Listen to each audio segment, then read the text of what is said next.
যার যার ফজরের নামাজ ছুটে যাচ্ছে। সবচেয়ে বড় মুসিবতের কথা হলো ভাই, ফজরের নামাজের কথাটা বারবার কেন বলি?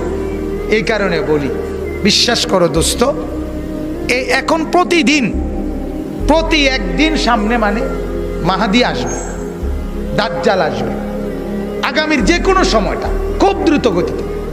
আর মাহাদির পক্ষে লড়বে তারা ফজরের নামাজের মুসল্লি যারা, দাজ্জালের বিপক্ষে লড়বে তারা ফজরের নামাজের মুসল্লি যারা। দাজ্জালকে হত্যা করবে হযরতে ঈসা আলাইহিস সালাম আয়েশা, মাহাদিকে সাথে নিয়া, মাহাদির বাহিনীকে নিয়া। আর ঈসা নবী আসবে ফজরের নামাজের ওয়াক্তে। হাদিস হাদিস। যার যার ফজরের নামাজ ছুটে যাচ্ছে।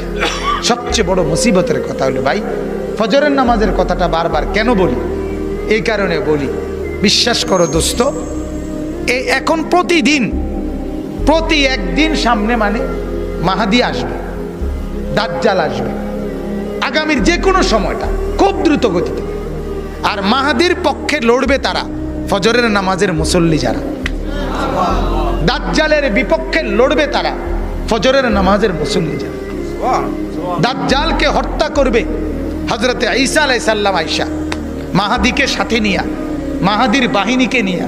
আর ঈসা নবী আসবে ফজরের নামাজের ওয়াক্তে। হাদিস হাদিস।